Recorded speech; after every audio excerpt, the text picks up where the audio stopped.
Yes. And for me, him going through what he's been going through the past few days, it's been, as a wife, kind of scary to watch. Like, what is going on? Why are you in so much pain? Ibariki, Africa, Ibariki, Africa. Stand up, take my people with me. Together we are going to a brand new home. For us the river, and you hear freedom calling, calling me to answer. Gonna keep on keeping on. I can feel it in my wheels.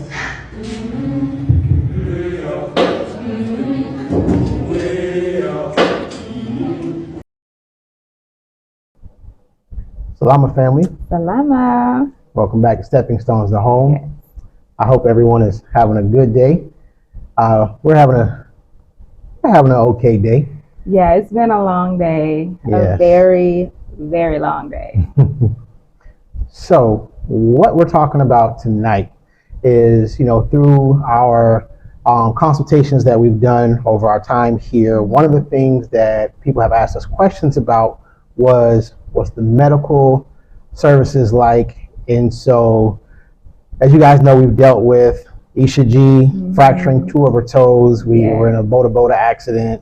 But people were like, what about something a little bit more serious? Yes.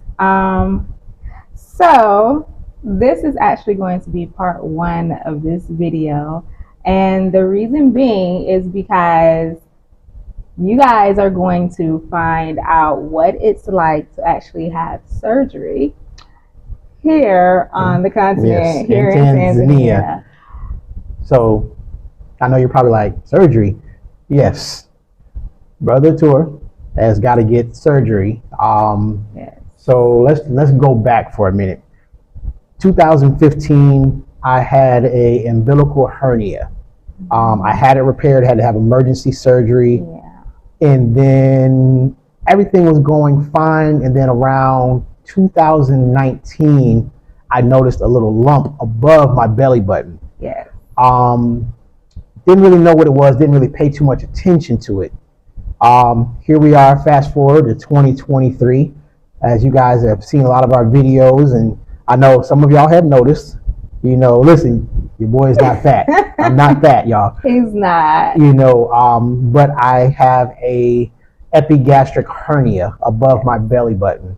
You don't know what that means? What that means is I have a breach in my abdominal wall, and parts of my intestines are starting to push through that. And so it's giving me this nice, huge bulge, which if you guys seen any of our videos, when I turn, it looks like, there's a hand pushing out from my shirt. It really does not look like that. Listen, Really. I'm gonna be honest, I'm a little insecure about it, but past few weeks, it's become very painful for me at times because part of my intestines, like I said, is sticking through that breach. So when I eat foods, the foods get trapped in between the breach because my intestines are being pinched. So I need to have surgery to have that repaired. Yes. And for me, him going through what he's been going through the past few days, it's been, as a wife, kind of scary to watch. Like, what is going on? Why are you in so much pain?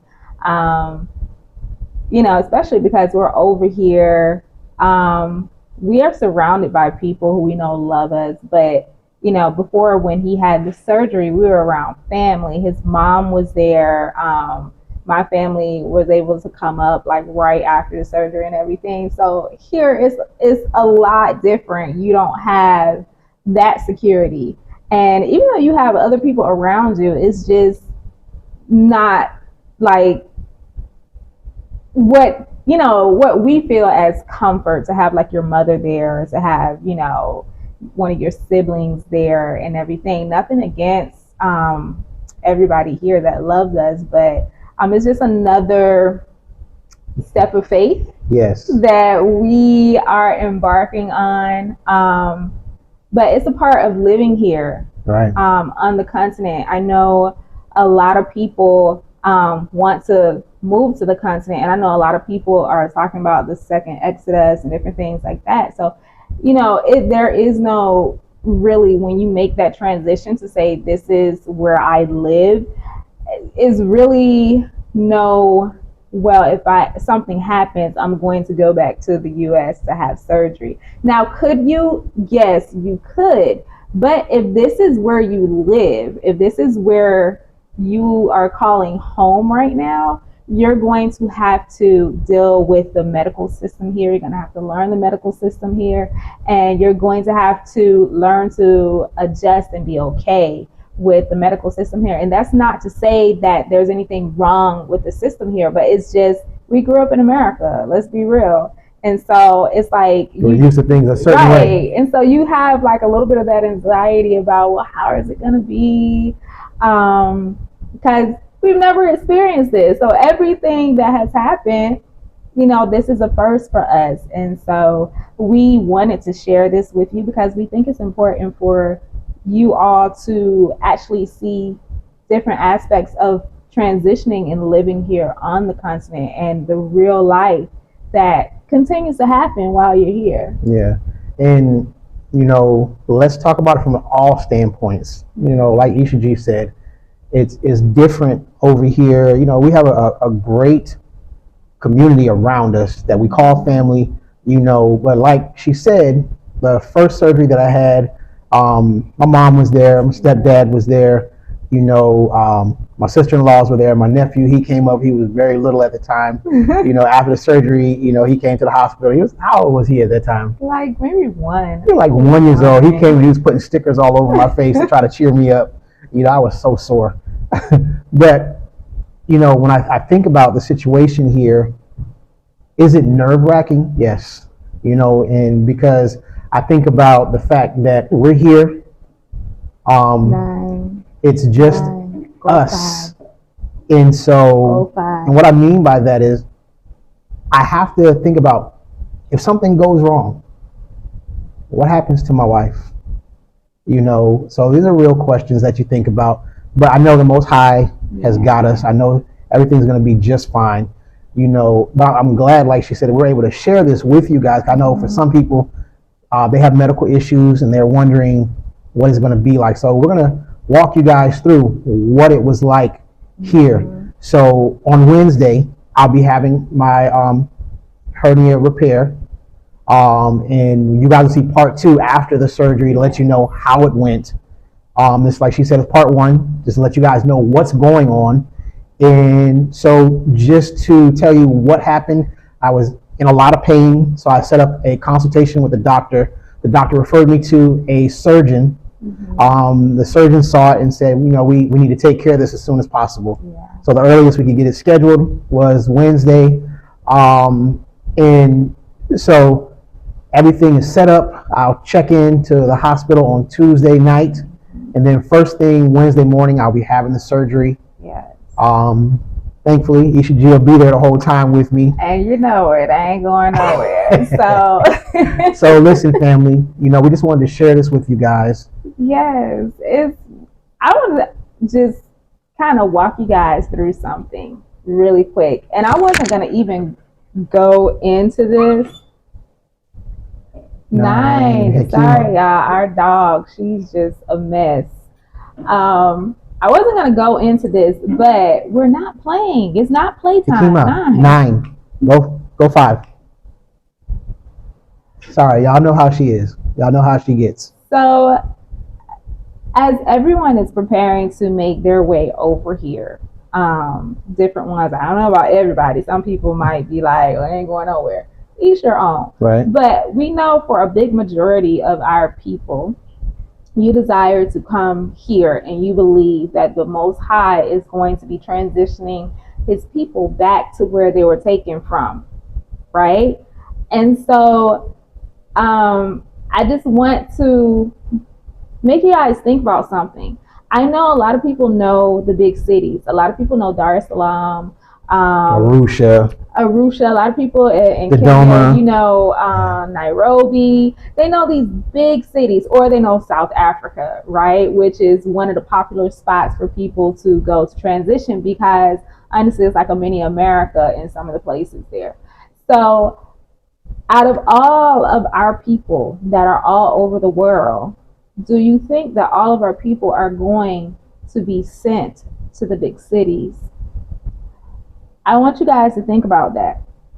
I want you guys to think about what if the Most High puts you in a rural area. Now, thankfully, we're not in a super like backwoods area, thankfully, and we have access to a city here that does have a good hospital. Right. But what if he does not put you in an area like that, and you have some sort of medical emergency and you have to actually go to the local hospital? You have to think about those things. It's not one of those things about, well, I'm going to choose an area. When that time comes, you're going to go wherever the Most High sends you. Wherever he places you and say, this is where you're going to be for however long, that's where you are going to be. And you have to be okay with that.